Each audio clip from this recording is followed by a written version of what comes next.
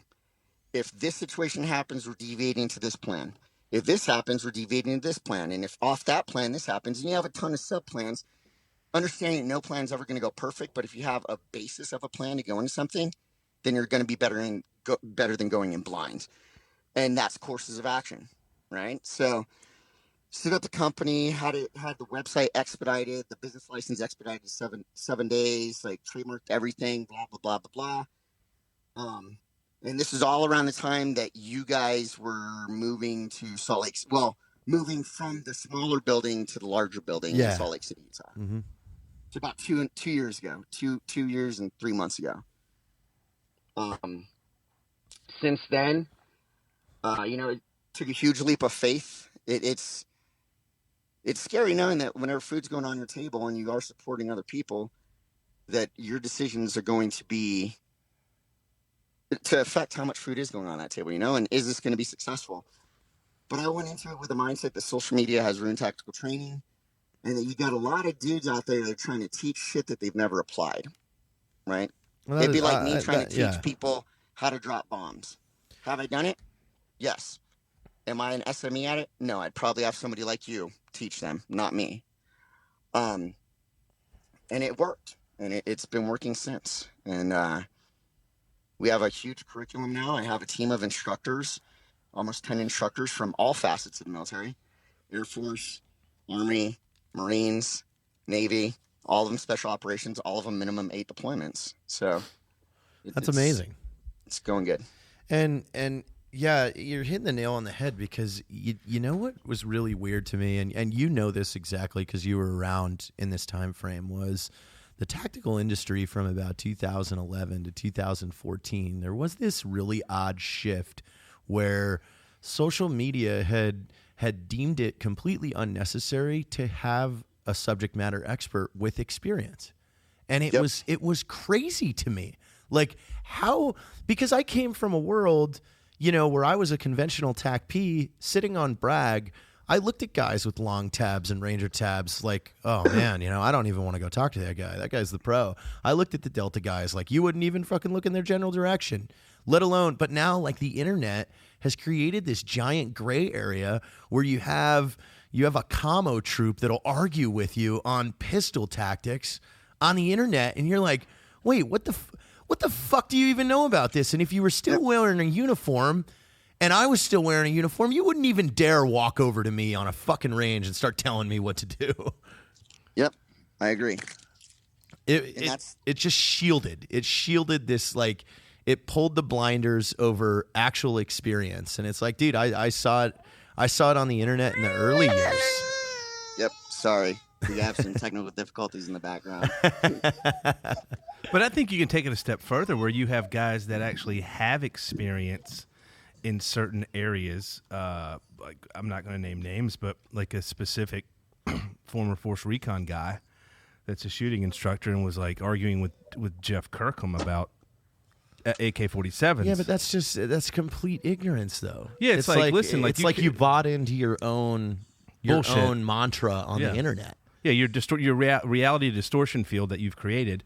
Like, you're arguing with one, Force Recon guys don't carry AKs, and 2, you're arguing with a guy that carried one for 8 years. Because I've got a good amount of time on the ground controlling aircraft, but I'm never gonna step up to a 24th STS JTAC and pretend I know everything that he does. I don't. I fucking don't. I've never done that mission set. I've never had a stack of 12 aircraft. That gives me anxiety thinking about 12 layers of aircraft. Like, have fun with that, right? That guy is better at the job than me. Sorry. Yep. And I'm never going to try to pretend that I can argue with him either. I'm gonna sit back and I'm gonna respect his opinion, because I know where my place is, and that's where I think the internet really affected the tactical community, because it took everybody out of where their place actually was. All right. Yeah. And then you like it shifts the burden of proof, because you have like Joe Civilian. Yep. We got you, buddy. Yeah, you have like Joe Civilian who doesn't know anything, and like he doesn't know who to listen to, right. and what it defaults to is pictures. The flashiest person with a fucking shit ton of gear and isn't even American, right? Didn't even serve in a military, really, right? And now all of a sudden, this circus shot is the word of the gospel. Right. Well, that's the thing is like people start looking at it like it's cool, and I tell people majority of the people that are out there doing what I do, and this is going to sound harsh, but really they're just teaching people how to die faster. Yeah, it's like wholeheartedly look at agree. me now. They come to my course and they're like, "Well, where's your Ops Core helmet and your JPC and your Cry multicams?" It's like, guess what? I used to get paid a lot of money to wear that shit. I'm a civilian now. I train the way that I dress. That's why in my training pictures you'll see me like jeans and a t-shirt with a snapback. Because guess what? That's what I wear now. That's reality. I'm not trying to fake the funk. So, and the fact that people think, you get all these people who are, I hate the word influencer, but that's what they say they are. Yeah.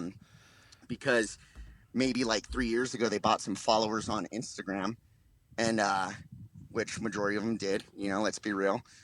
And now they're running around with all this Gucci gear, and people think that they have to have all this fancy shit that some no-name civilian who is maybe a preacher.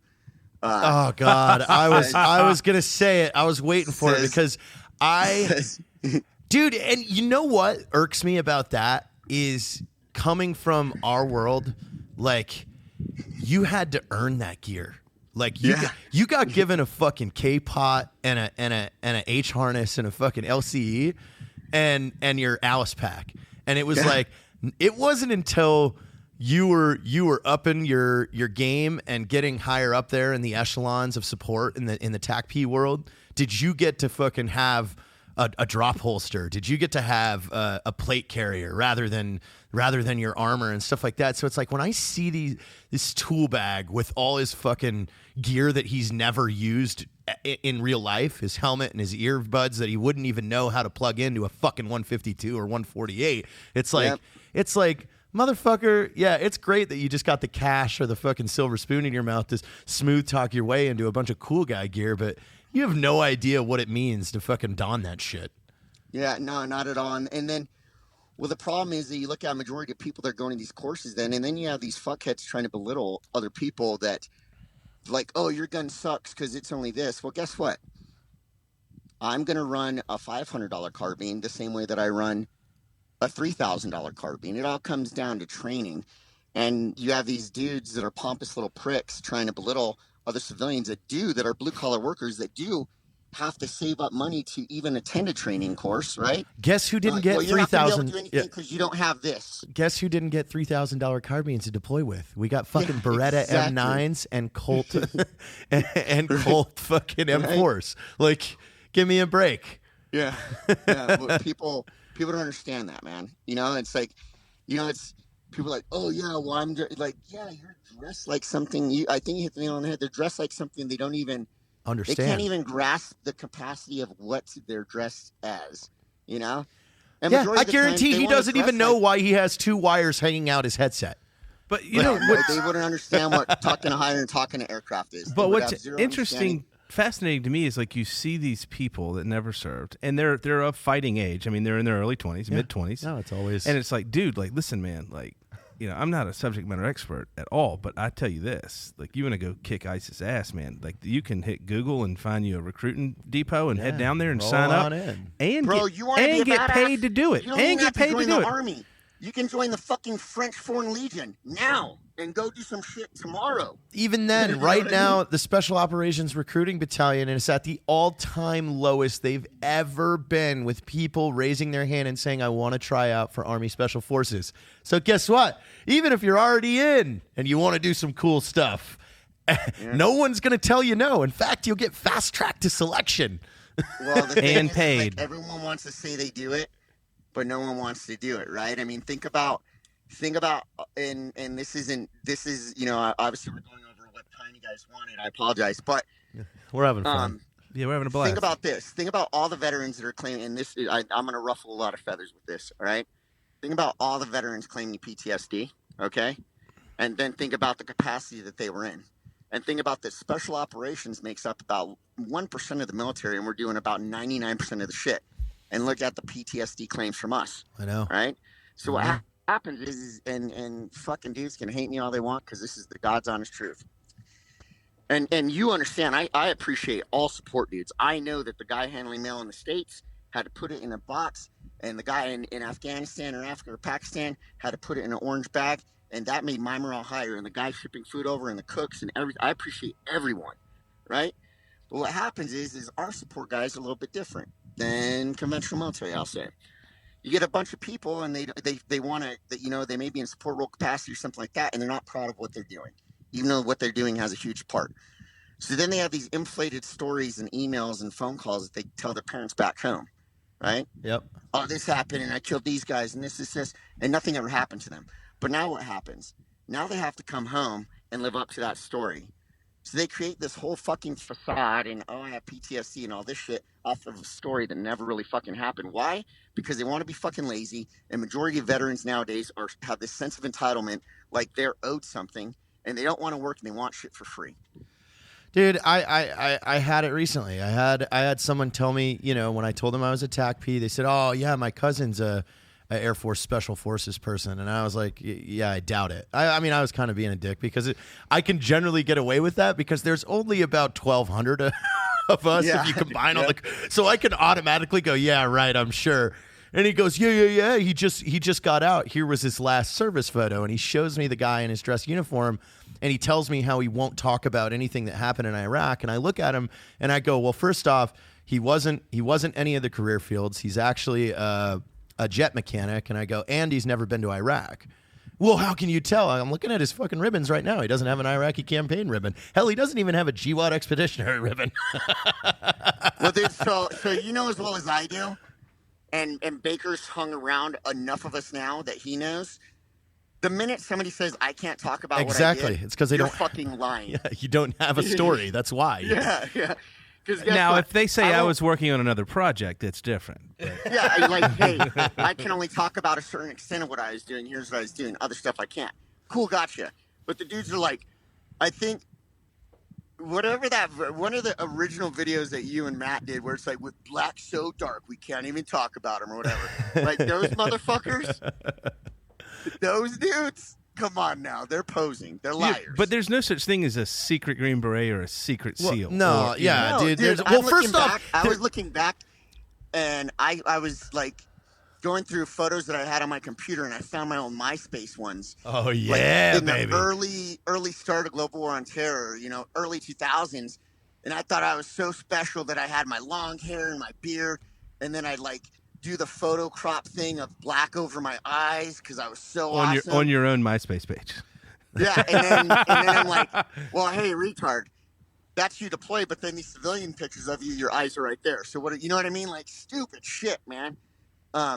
But no one's that special. No one, and the ones that are don't even have social media. No, so. I mean, I tell everybody, every civilian out there, the fastest way that you can tell somebody is lying is two terms. They say, A, I'm a Navy SEAL, using the word Navy SEAL.